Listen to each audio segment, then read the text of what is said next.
So we're so glad that you decided to spend your Friday with us. And so some of us that remember MySpace, how we all got to Facebook, I mean, we have really seen a revolution in how we communicate. So we have some great people in the room to sort of give a little bit of conversation about, you know, how we can use it even better. We're political people. We want to get the message out and the word out.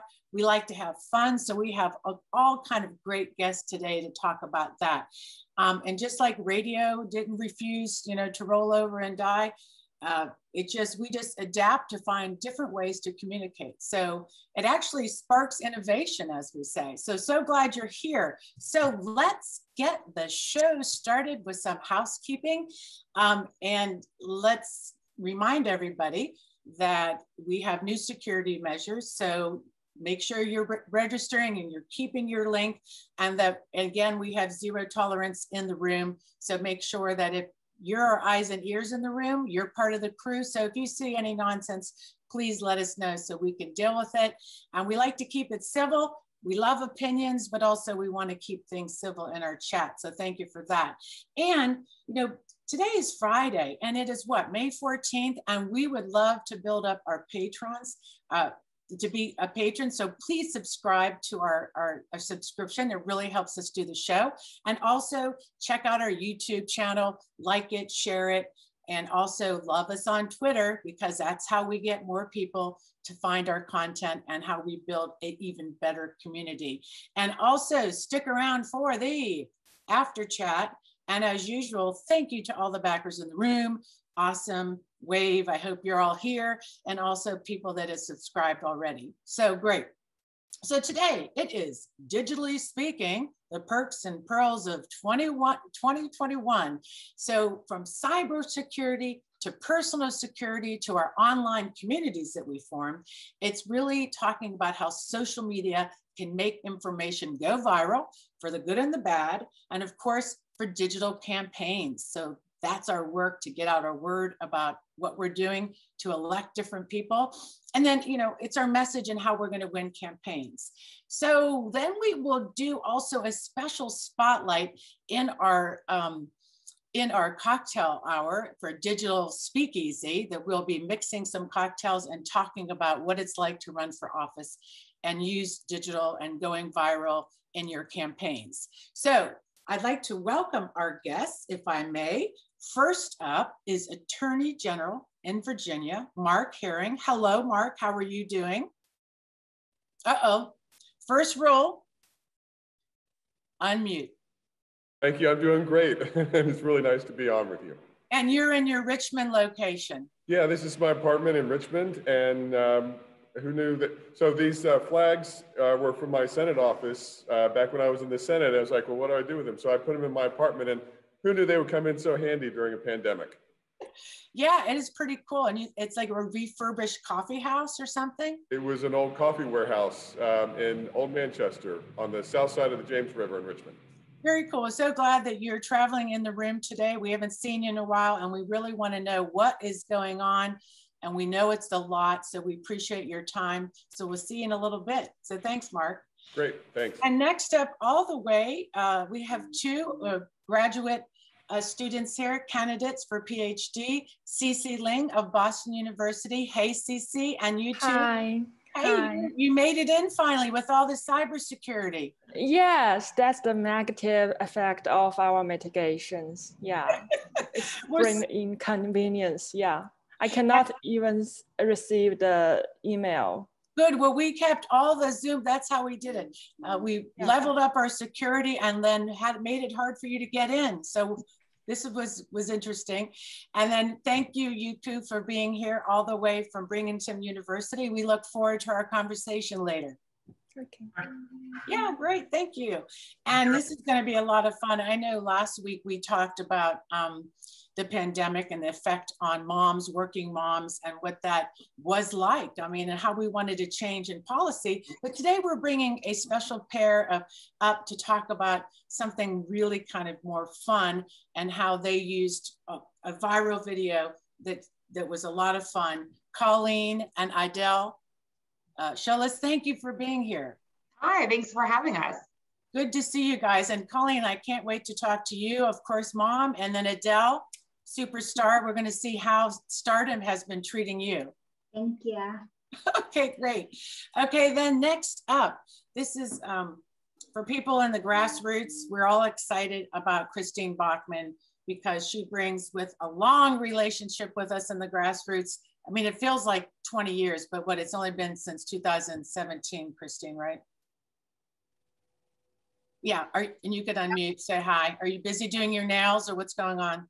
We, yeah, 2017, since we started, I like to say we started meeting in a church basement 4 years ago, earlier than this, when the blue wave was nothing but a twinkle in anybody's eye. Right, and now we're going to make sure that no one's going to crush our wave. So we're so glad that Christine Bachman's here. She's founder of Our States Matter PAC and the VP at SB and Digital, and also a great friend. And I love your hair, looks great. So good for you that you dressed up today. So okay, and then of course Debra Gardner will be joining her, a candidate that we'll talk about. Hey, Debra, in HD 27. So glad you can join Christine today. Thank you. I'm so glad to be here, especially with my newfound best friend, Christine.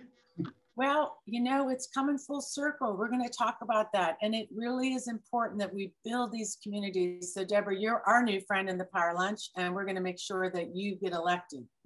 Thank you. And I'm so excited to be here today. All right. Well, so we'll see you soon. So great. And then lastly, we have Julie Brisman. If she's in the room, she may be still mixing cocktails. Julie Brisman is maybe not here yet. Not yet. That's okay. She's probably getting her cocktail on, so that's good. So let's head it over with introducing my team in the room. We can't go on without saying hello to everybody awesome. Stair Calhoun, Ambassador Buzz, and Big Boss Mama over there in Network Nova. Good morning, everyone. Hey, everybody's kind of done their hair today. Is this the mask off phenomenon? Now we can't hide. You look good, so thank you. And Robin, show wizard, is here with, I hope, Monty or Phoebe. You know what? They're sleeping. Okay. Well, they're sleeping on the job. They'll be here later for sure. Don't wake lying dogs, and don't make cats do anything because they won't listen. So thank you, show wizard. You do a lot of work back there. We appreciate it. And special friend, Krista Jones, and MC of the show, Showmaker, always bringing it with her best look and good necklace. Krista, what the excited heck is to going be on? Here. Yeah, excited to be here. And Carla Anderson, who was actually on the show, was it last week? She sent me a bunch of necklaces. I'm so excited. She did not. What did she send me? I don't think she sent you anything. That's okay. I'll have to come over and raid your closet. I'm just kidding. Well, stay with me because we're going to just start our talk soon. But I do want to say something, a thank you to Dennis Orsinger, who's in the room. She is part of the show. Behind the scenes, she makes all our wonderful graphics for the guests. So Dennis, you're awesome, show creator, and I'll be over picking some zucchini in your garden soon, I hope. So, all right. So what are you thinking? This is like, again, it's like crazy week. Big news is mask off. Yeah, just such a crazy week on two fronts. And it's interesting about the masks. You know, I feel like so many of us have been waiting for this, but then people are saying they're going to continue wearing their masks. So a friend of mine said they don't want anybody to think they're a Republican, so they're going to keep their mask on. So I thought that was funny. So I'd like to know in the chat, how are people feeling about this? Or is there like, are you ready to take the mask off? You're vaccinated, you're feeling good? Or do you want to enter somewhere and think to tell, is it a signal to tell people like, hey, hey. It's a political statement, and it has been from the very beginning, right? Yeah. Well, what I say is mask off and pants on. So, yeah. So we'll have to do our hair and put pants on. But to some more serious stuff, and we're talking about cybersecurity, and this was on our radar a couple of weeks ago when we start talking about this digital arena, talking about the threats, and then all of a sudden we see the ransom of a pipeline. Absolutely. So we're excited to talk to Attorney General Herring about that today. Yes. Yeah. And they look like they paid that $5 million. But what I loved about it, it's back to pandemic. Everybody ran out to get gas, and it created a man-made pandemic on gas, right? Right. It's like toilet paper. I I'm sure people needed toilet paper if their car ran out of gas with the way that they were stuck in those long lines. But, and another note I have to say is we cannot not mention Liz Cheney and this continued kind of what's going on. What is your thoughts on what we see up on that note? Well, it just makes me think about the show we had with, or had Lowell Feld, the interview we had with him about the lies and, you know, who's willing to stand up and how we're positioning all this and what this means really, you know, not just for the future of the party, but when you think about everyone out in the US who believed the big lie and how they are just railing against her, it's scary. It's authoritarian, it's scary.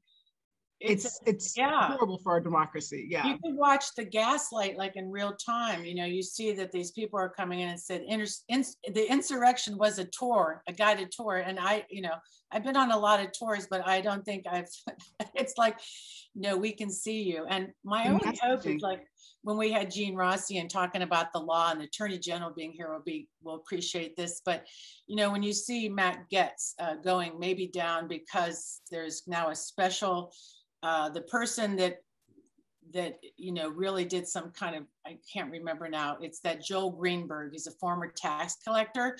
He's under indictment for sex trafficking, and he may turn and we may see Matt Gaetz. It may be that the law, the courts are where we really take down these, I don't know what to call them. You know, I hope so, but I will say that Matt Gaetz is my hometown congressman, and I know the people in my community, and you know, still so supportive. So that's scary. Yeah. Well, you know, it's also, there's also some, I mean, one other thing that's on our mind in this room is the Voter Act. I mean, the voter suppression is still ongoing. And they just released that video that what Veritas did, capturing the right-wing Heritage Foundation people talking about, you know, that they actually are doing this on purpose. They've crafted these laws and working with, you know, they're working with Republican legislatures to make these voter suppression laws. And now we see this activity in broad daylight. I don't know how that will affect us overturning these laws, but they're actually bringing up, you know, the fakery that's going on with it. This is a concerted effort by the Republicans and this dark money to really, you know, rally against this law to HR1, the People's Act. Yeah, but I mean, again, is that we kind of resurfaced again, something we've always known last year in terms of systemic racism.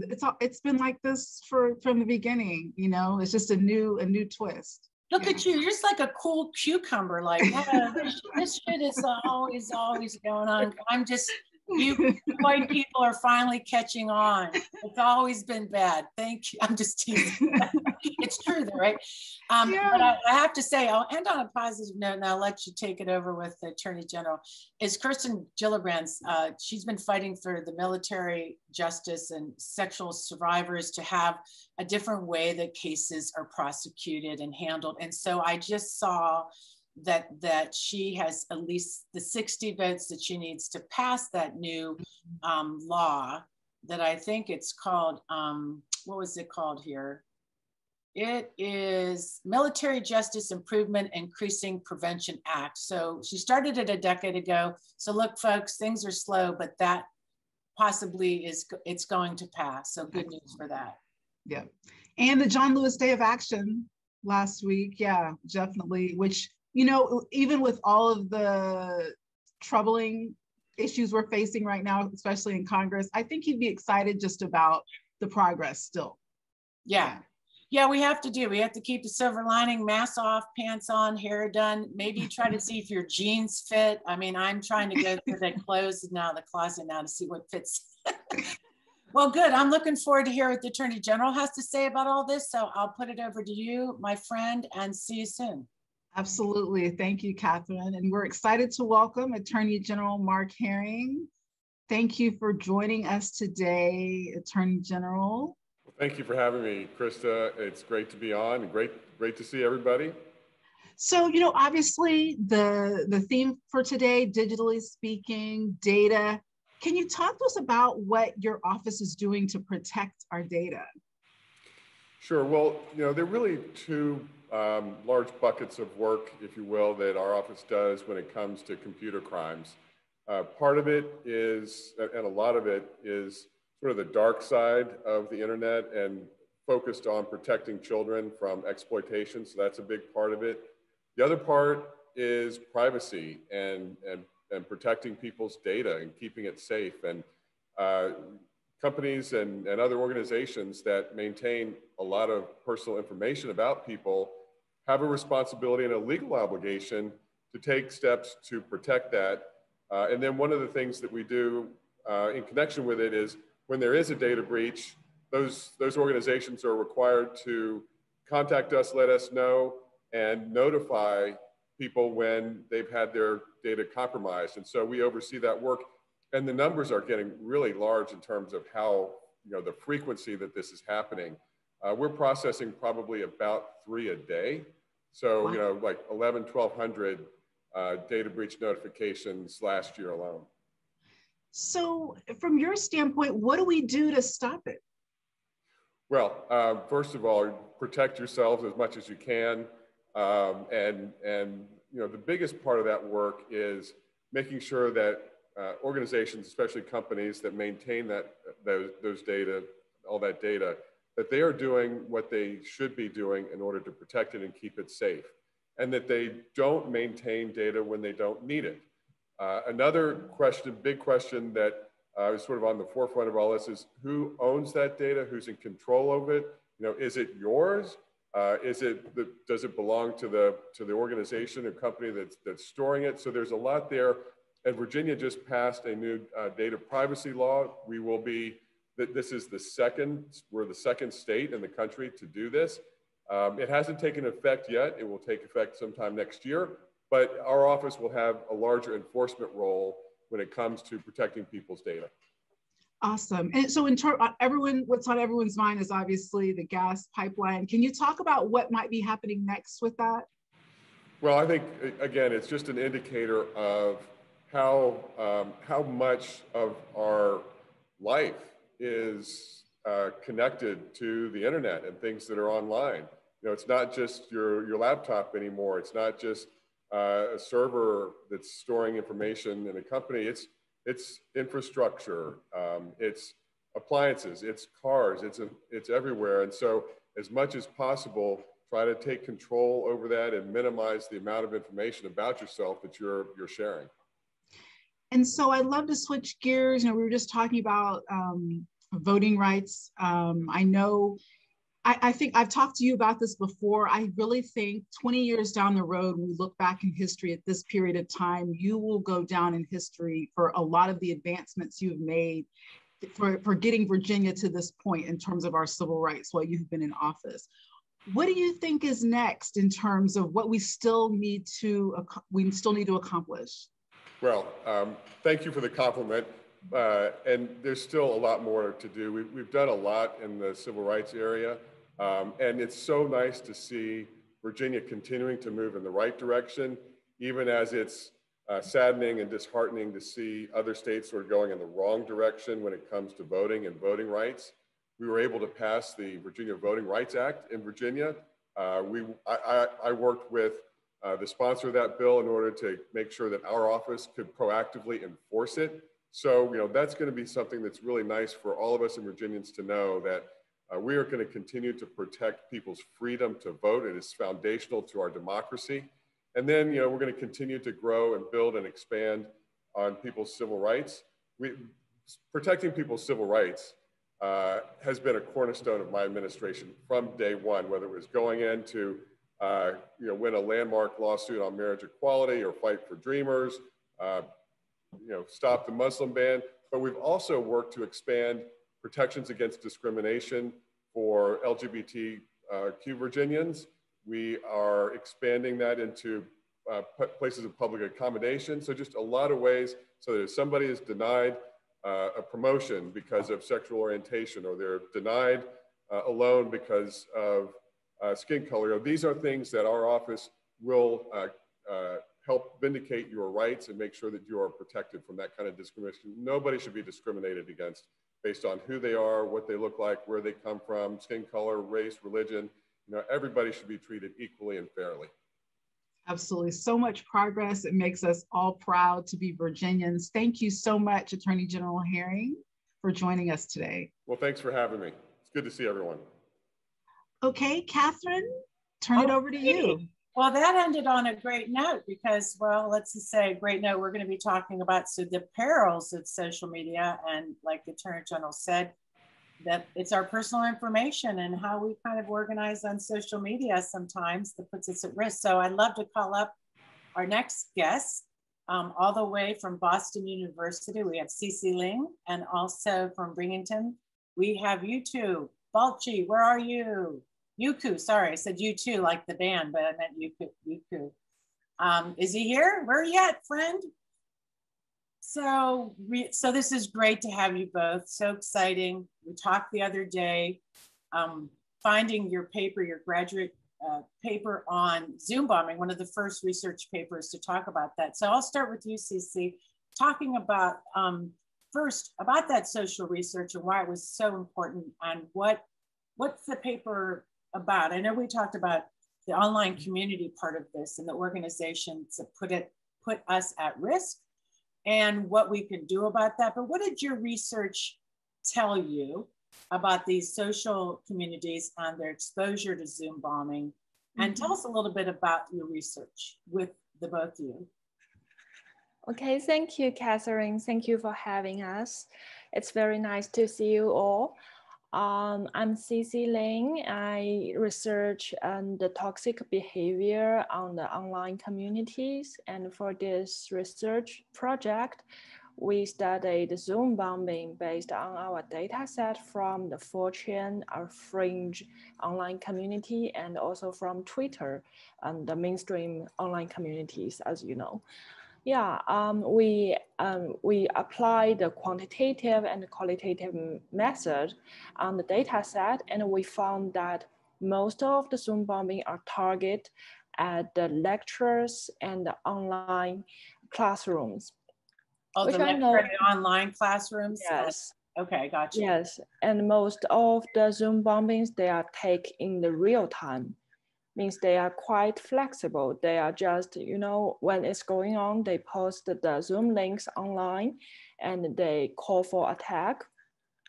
And we also find that the Zoom bombings, they include a lot of hate speech, the racism, the sexism, and the most important conclusion from our research is the Zoom bombing, they are inside jobs, which means the insiders who have the legitimate password and the Zoom links and the times and who is speaking, and they put all the information online.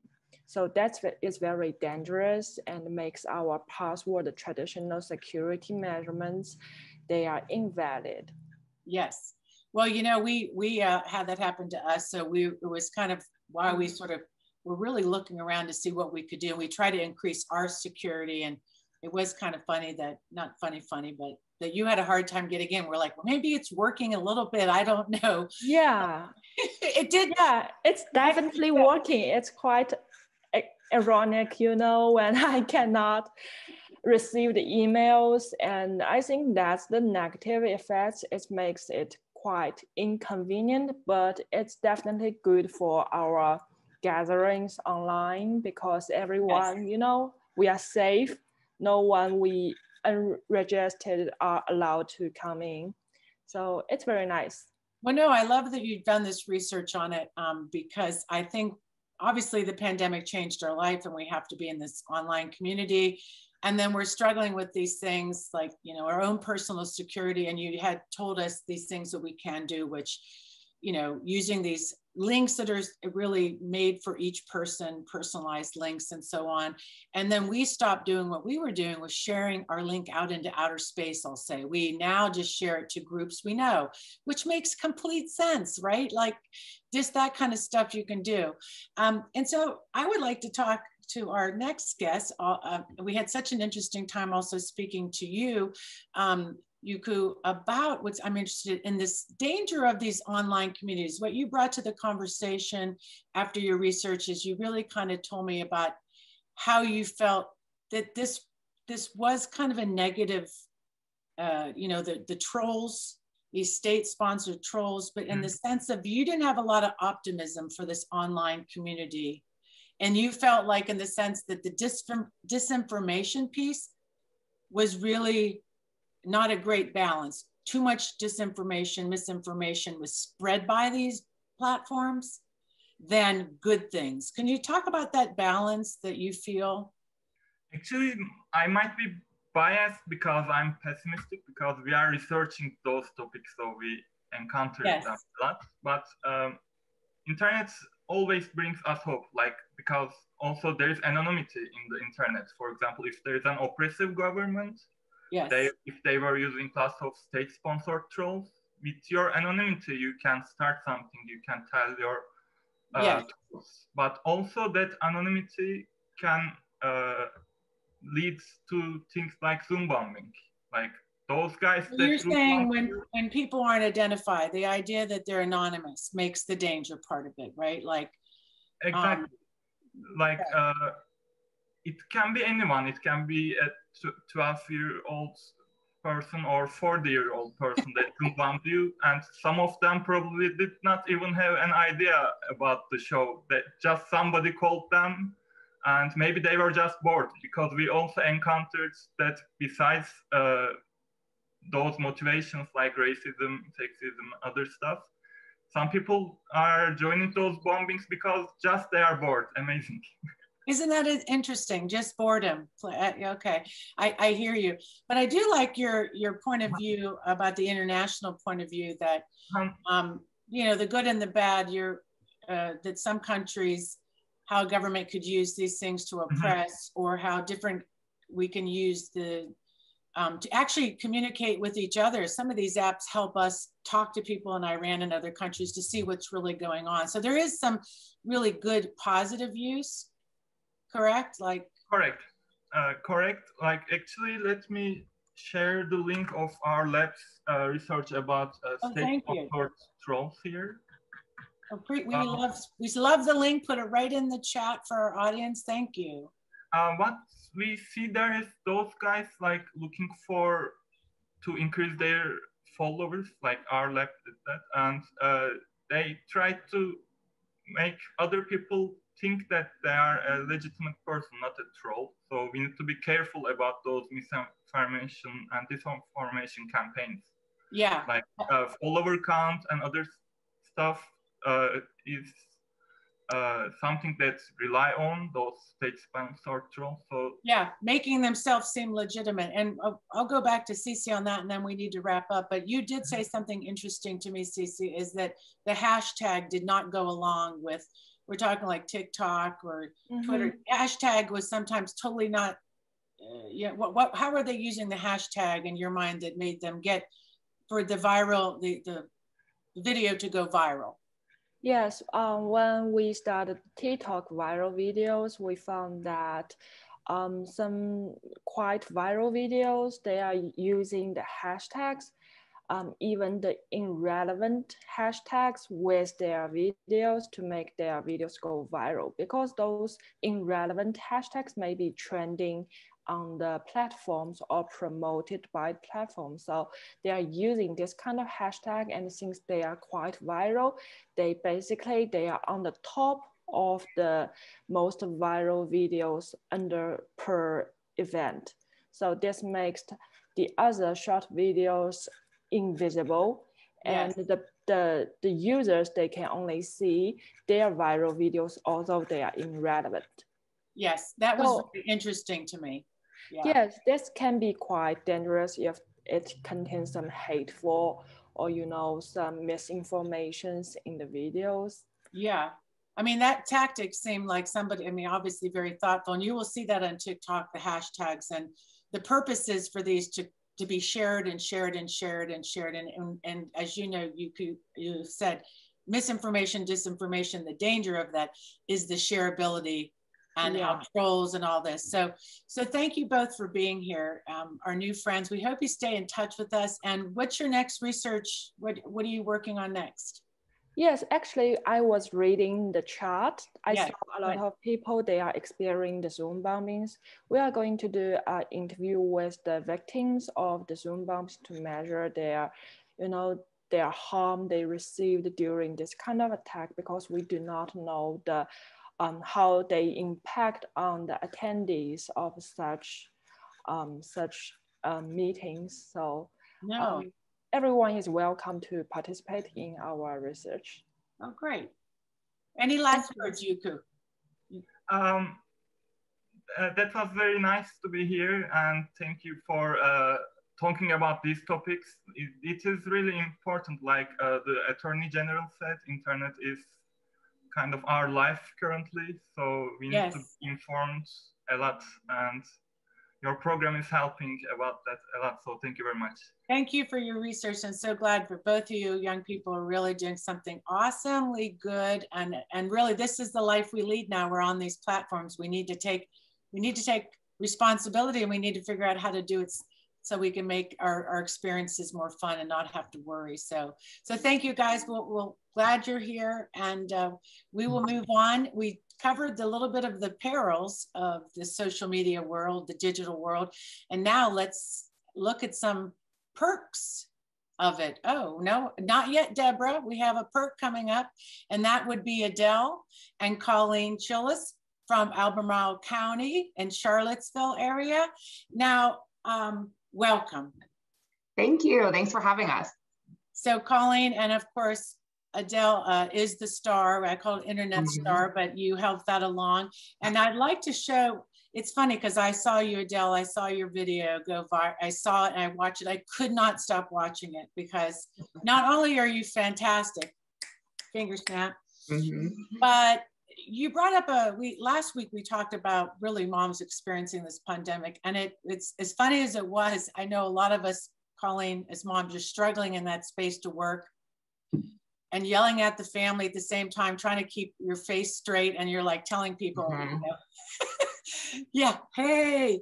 So if you don't mind, I'd love us to show the video so people get an idea, if they haven't seen it yet, how awesomely Adelle did to imitate you, Mom.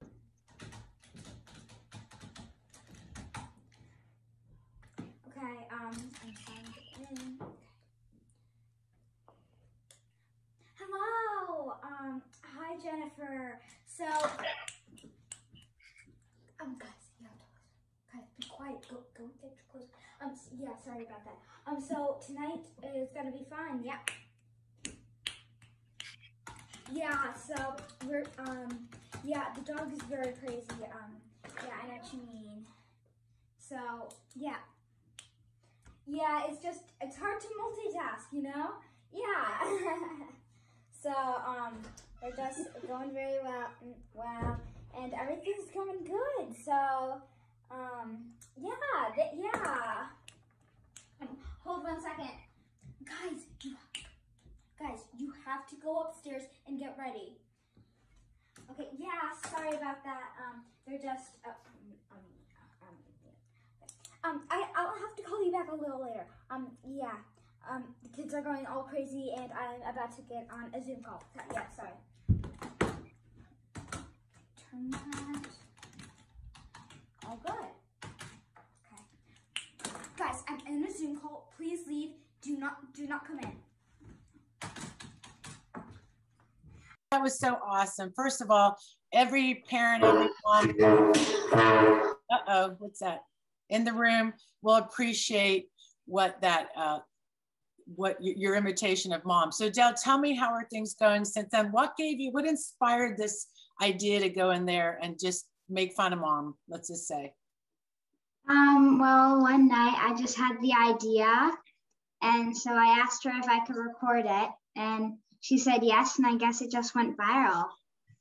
Yeah, no doubt. So no doubt that I know that I saw it, but was a daily thing that you saw your mom doing? I mean, that it was constant, that this new work experience involved you and getting... Yeah. Do I do that a lot? Yeah. Yeah. Yeah. So how many, Colleen, so for you, and how are you doing now since the pandemic? Are you still on the Zoom calls and doing all that still?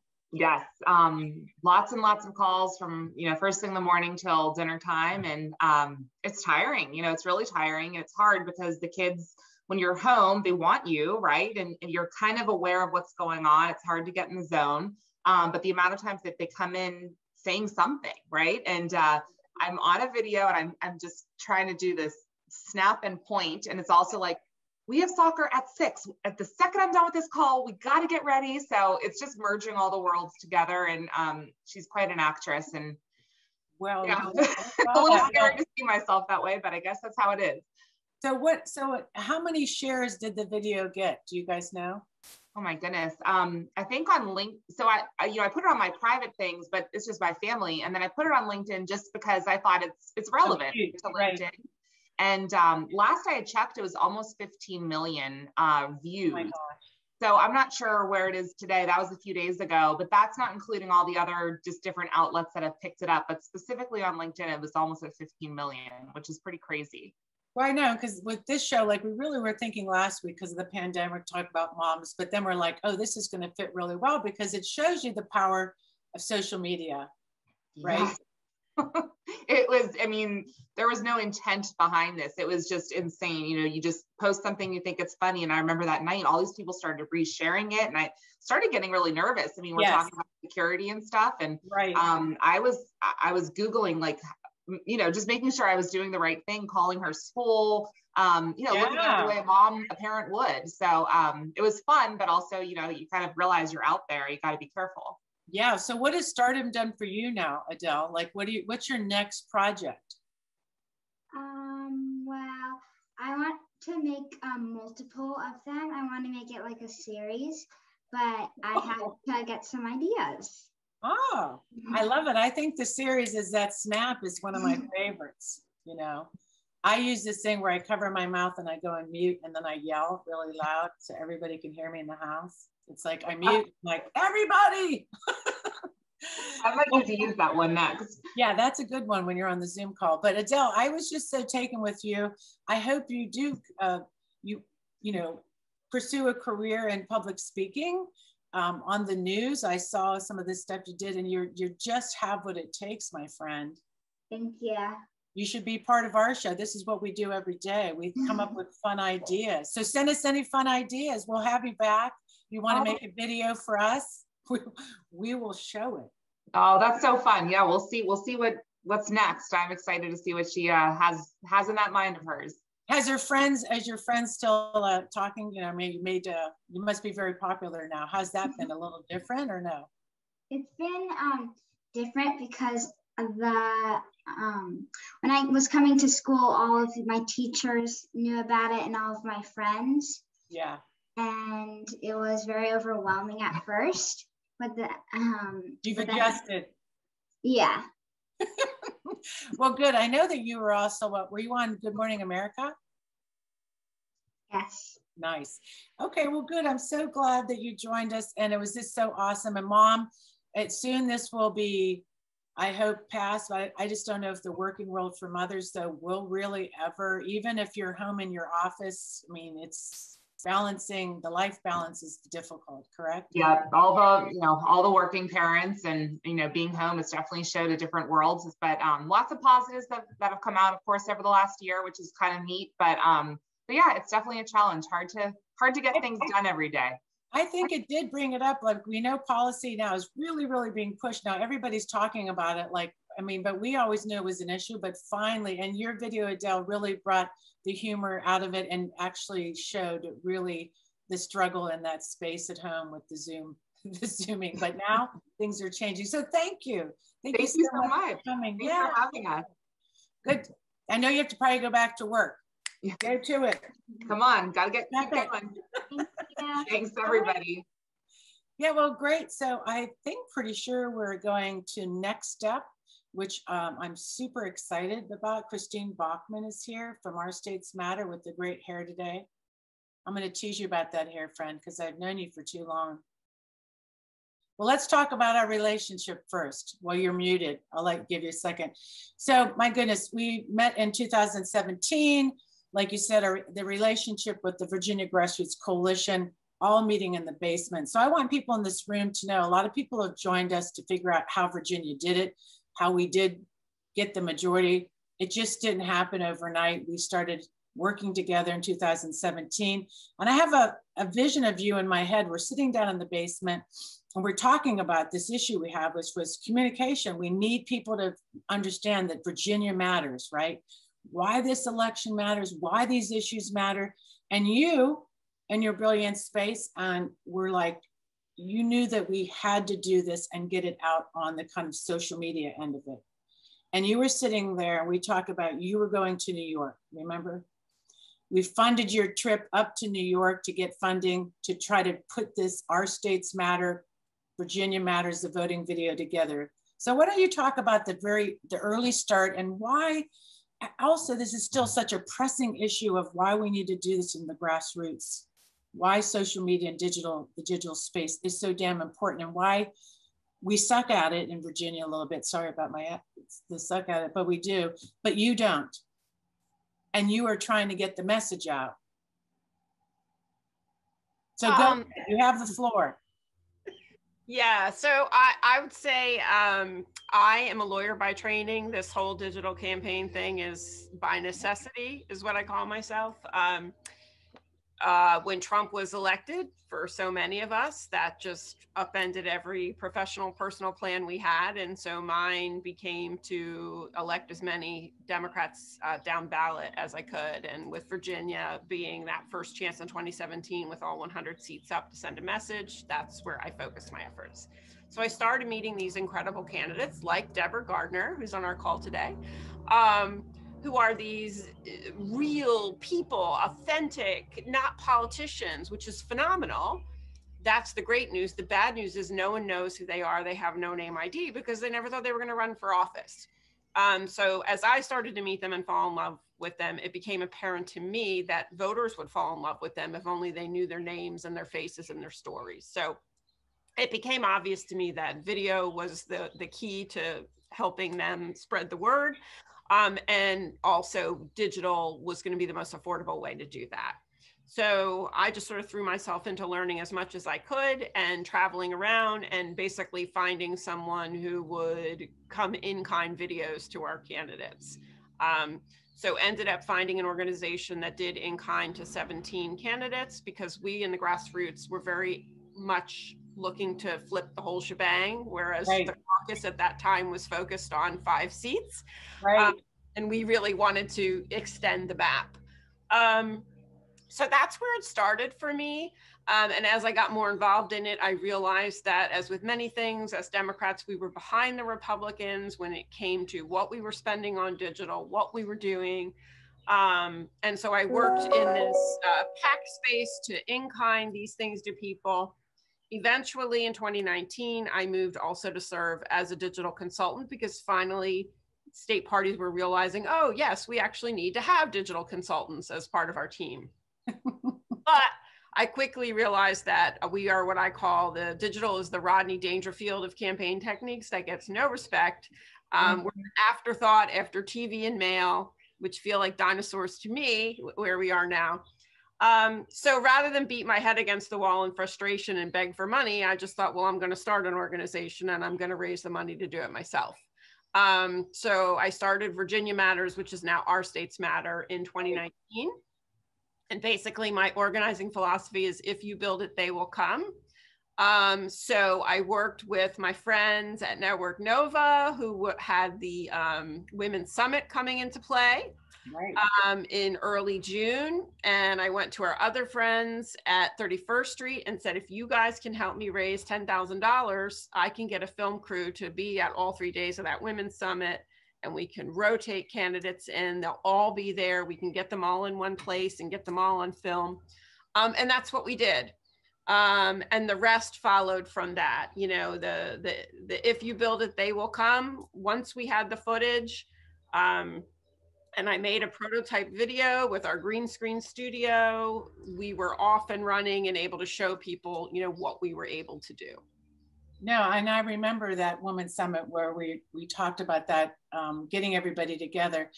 And what I love about the grassroots and in Virginia and our story, you know, I think back to 2017 where we really supported all the candidates, all 17, and the party wasn't on board of that right away. They just really didn't think it was possible. They concentrated on a smaller number.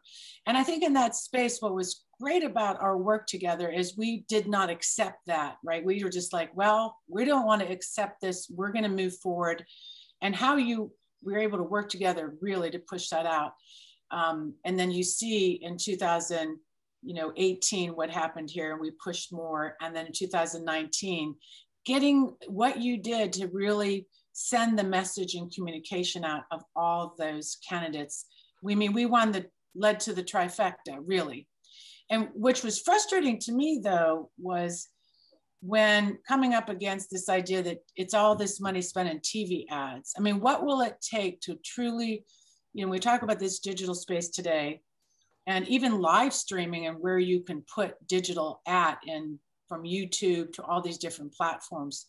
I mean, do you see finally this transition where we're going to be putting more money into, or what's your eyeball on 2021 in this Virginia election? Are you worried? Let's talk about 2021. Yeah, I mean, I'm worried. Look, it was a bloodbath down ballot, you know, last year. You all know, you follow these things. I don't ever want to be in that position again. You know, the big play, I did a lot of work in North Carolina. The big play by the caucus there was to announce they were doing $4 million in TV. They announced in June they were going to do $4 million of TV in October.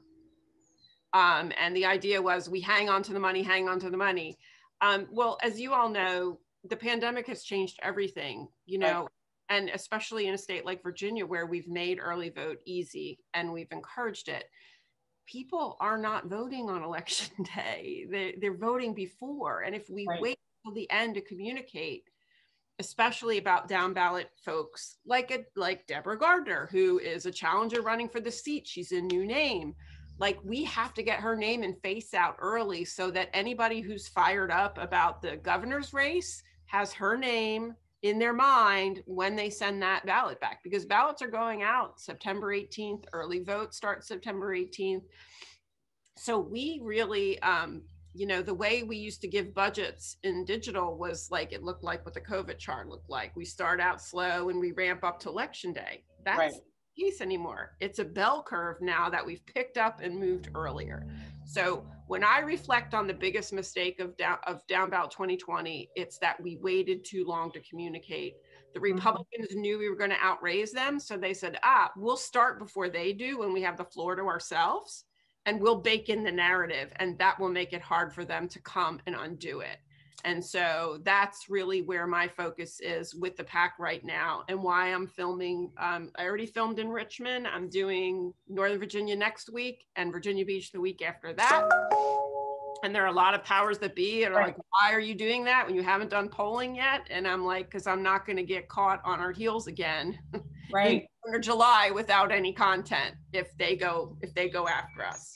No, I think we have to play what you're saying on a loop, that everybody in this room that's an activist, that's in the party, a Democrat, get the message out. I think this is what, you know, I'm worried too. I'm not worried about that we don't have the greatest and best candidates, and we can bring up Debra soon, is that we haven't got it in our heads yet how to get in front of the the narrative. Yes, we talked about messaging on the show, but it's also getting that message out before the other person sets the narrative, and then you're playing defense all the time. We have done so much great stuff in Virginia as Democrats.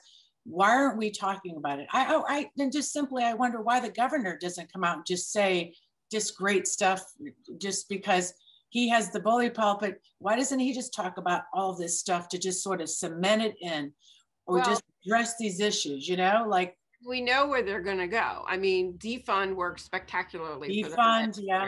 They're going to come after us this year, and it's going to be on steroids. So they're going to say, Democrats want to defund the police. They had a whole criminal justice package that they passed that's coddling criminals. Oh, by the way, the parole commission, Willie Horton style, is letting out hundreds of dangerous criminals. Oh, and they've taken your guns away so you can't protect yourself. That's what they are going to, like, I know it as sure as I'm sitting here. If we wait for them to come in with that, and then the toothpaste is out of the tube and we're on our heels trying to undo that. Yeah. That's problematic in my view. That is problematic.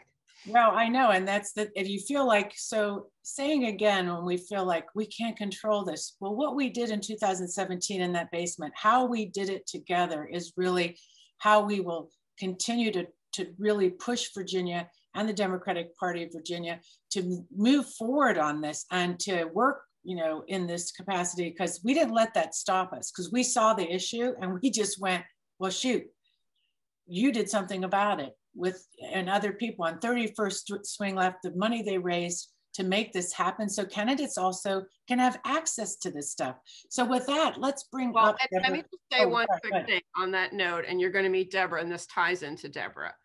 But Debra is an ideal person who should set the stage on this narrative and push back on it before they can even try and bake it in on her. I mean, first of all, you know, we can talk about Democratic accomplishments. We can talk about the fact that we just gave the state police an 8.5% pay raise, which we should be leading with. So no one's defunding the police. But second of all, Debra happens to have a career steeped in law enforcement and correction. So ain't nobody going to be coming after her saying she's trying to defund the police if we get her out there first, you know, with her profile. Talking about it. Yeah, so Debra, tell us about what's going on with your campaign and also your work with Christine, which you found, like you said, a new friend. And why is that so important to you right now? Well, it's really important.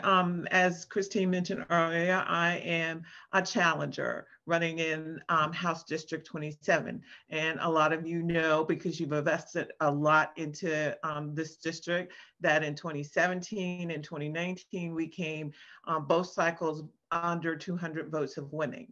So I guess we all know the definition of insanity. It means keep doing the same thing over and over and again and expecting different results. So I am so excited about, you know, being able to work with Christine because we're going to try to do this differently so we can finally flip this district. And, you know, I think everybody has this thing in mind, like she said, about TV and about waiting and about doing that. Well, I've been fortunate enough to not have a primary challenger. So I have tried to spend this time trying to bring in early money. So like Christine said, we can get that message out prior to them trying to label what this is going to be. Yes, I have a career. So yeah, tell your background real quick, because I didn't know that about you. Yes. Yes, I worked in state government for over 20 plus years, retired. My last 3 years with the state, I was the Chief Deputy Director for the Virginia Department of Corrections. Prior to that, I was the Chief Deputy Director for the Department of Criminal Justice Services. And for 22 years, I ran the state's DUI program. So I've been in highway safety, I've been in public safety, I've been in criminal justice, and then I started my career as a social worker.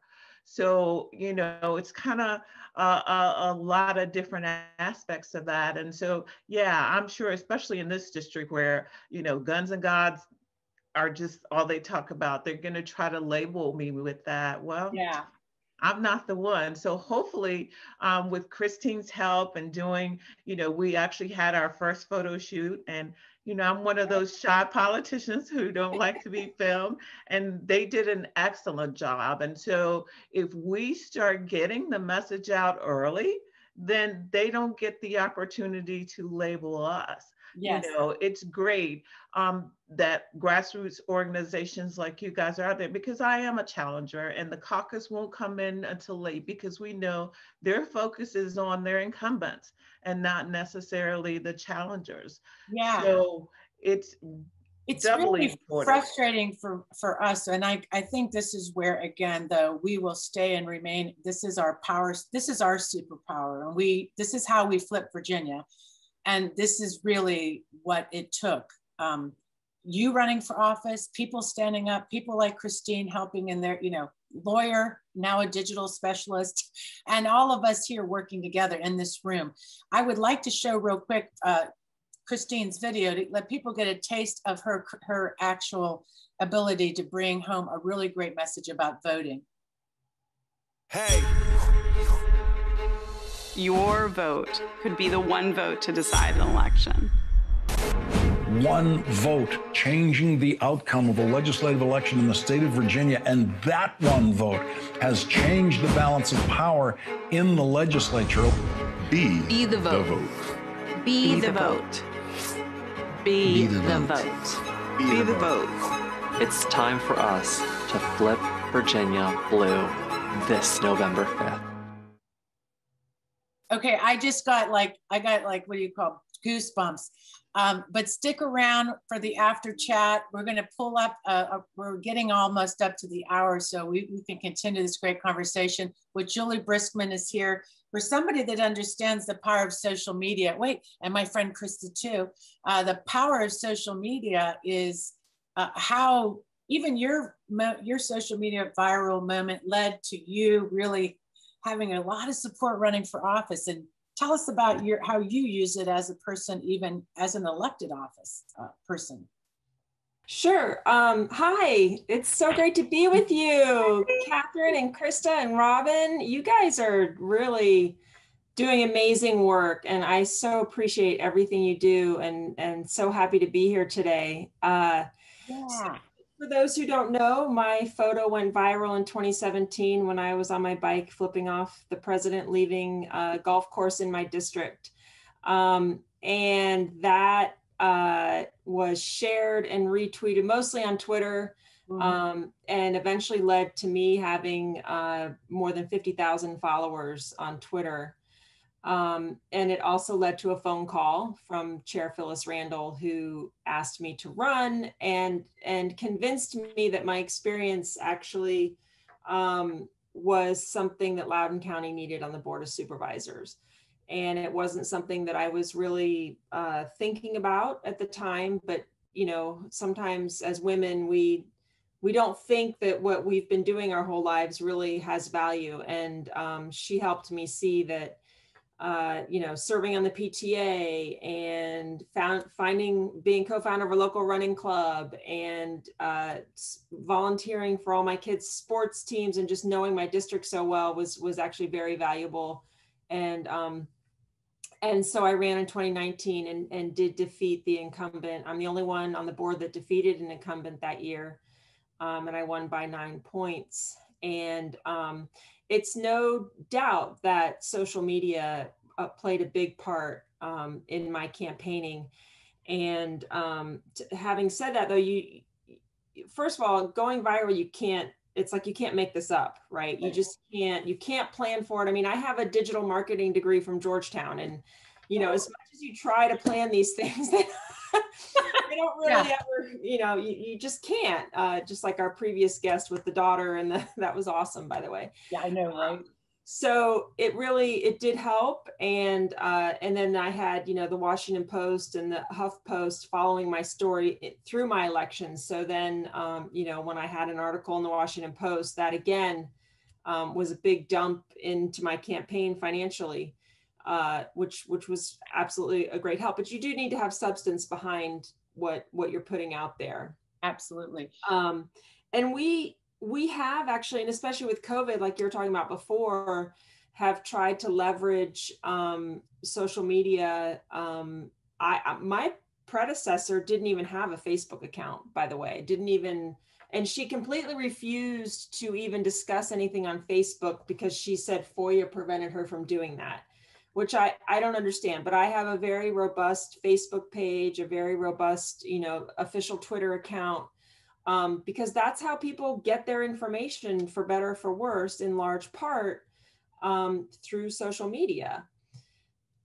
And so, Julie, what do you say to the traditionalists who are really want to focus on canvassing, door-to-door contact? They're not quite ready to go full force and spend a lot of money on digital. What do you say to them? I say that I'm actually interviewing right now for basically a communications outreach digital manager for my office. I mean, that just tells you if I'm willing to put my budget toward it as an elected official, that it is very important. And as I've worked with my campaign, my campaign manager, as young as he was a little bit of a traditionalist too. Like he really thought, you know, and I was always like, we got to put that event up on Facebook. We got to invite people. And he's like, you know, you got to call people. It doesn't really, you know, and he's an awesome campaign manager, but I really had to convince him in many ways that if I'm looking at a Facebook event and there's 30 people saying they're coming to canvas for me, they're going to come. That's how they plan their lives.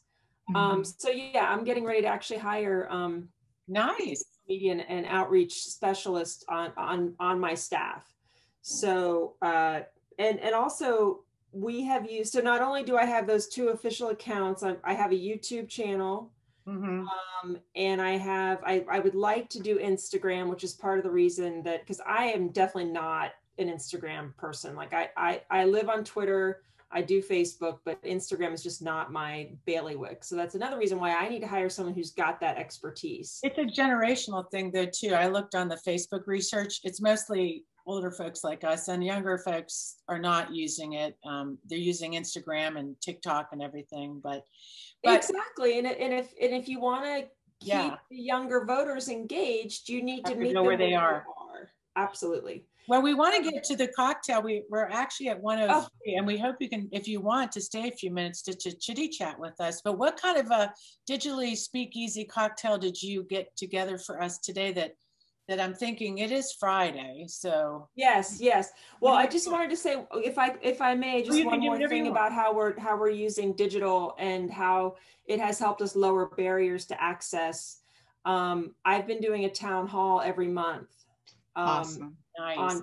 As a supervisor every single month. And we did actually have to change our platform because of what some of the folks were saying earlier. We had to change our platform because we had people, if they could talk, would come on and dominate the conversation and just like complain all day. So we changed our platform so they can comment on Facebook Live, but they can't like come on and dominate the conversation. And I think things are getting a little more casual about it too, like, which is good. I mean, last night I was watching Rachel Maddow and there was actually, she was interviewing a Washington Post reporter and the dog was walking around behind the whole time. I kept saying to my daughter, look at the dog, look at the dog. So it's, you can be, you know, it's humanizing. I think. Anyway, no, that's a really good point. And yeah, and I have to say, just, I think the way we organize, you're still a grassroots activist. You have brought your activism still to your role. And I know, you know, how we communicate even in the back end. You still are active with hundreds of your friends, getting them into action and just talking to them about events. And you're just very successful at leveraging both worlds. So good for you. Right? Speaking of, I'm knocking doors for Kathleen Murphy this weekend in Algonquian, and I'm hosting a Jennifer Carroll Foy. I just put in the link. Yeah, you get the shout out because Twin Pansy, aren't you? I thought I was going to Twin Pansy. And there's a meet and greet at Twin Pansy in Loudoun from 4 to 6 on Sunday for Jennifer Carroll Foy. If you want to come meet her, she will be there at the early part, just so you know. Her scheduler said she will be there like at 4. So if you want to come meet her, ask her questions. Awesome. Oh, thank you, Jeffrey. So that's your perk. That's your perk for coming in at the, we really were glad you're able to come and talk to us. So, so tell us what we get and what kind of cocktail are you promoting? I think that, what cocktail? Yeah, your cocktail promotion in the digital speakeasy. My cocktail is the beer Arita or Corona Rita. Robin has a picture. There we go. There it is. Holy cow. That is the most delicious cocktail. You basically have a frozen margarita and you dump, some people do Dos Equis, some people do Corona, and you just basically dump it in there and drink it, and it is so good. But I have a backup because I love sours, and if you come to Twin Pansy on Sunday, you can definitely have a sour. And this is the sour I keep in my fridge. Nice. It's dogfish. Dogfish. Yeah. Nice. Well, I have to say, if you can put that recipe as you have it, and put it in the chat for the, I never saw a margarita with the beer turned around, but. I'll look for it right now. That's pretty cool. I have it on my phone, but I got to get it on here. We need to have fun. We're coming out of pandemic, mask off, pants on. We need to shave our legs, get ready, you know. Anyways, but thank you, Julie. It's always great to see you. And thank you for all your work out in Loudoun. And we will definitely, we have a lot of work to do this summer, friend. So We do. We got to get to work, folks. Work. You listen to Christine. Push the caucus our way. We need to get the message out. All right. With that said, we got to wrap up the show. It's that time again. I shout out. We have our candidate from HG 100. So who I've been trying. Oh, is Fennell in the room? Yes. Yeah, Fennell. Come on. Well, we're gonna. She needs to reach out to me and get me her contact information so we can get her signed up for a film shoot. Stay here, don't go anywhere. We're just going to wrap up, and if she's in the room and you're in the room, we'll meet you on the other side of the chat, as we say. We want to thank everybody for tuning in. We love every Friday with you. This is how we build community. We make things happen. We get shit done. That's for sure. So make sure, subscribe to our social media. Obviously, we talked about it today. It's important. And also, why not support us for the cost of a cup of coffee? You could be a patron of the show. How awesome is that? And a teaser for next week. Robin, what do we got? Is it a cat show next week? I can't remember. It's not, but it's Mama Your Candidate. Mama Your Candidate. Okay, well, with that said, that's enough of a teaser for me. Mama Your Candidate. Well, thank you for all of our guests being here. We so appreciate your time and energy, and stay for the after chat, and let's roll credits.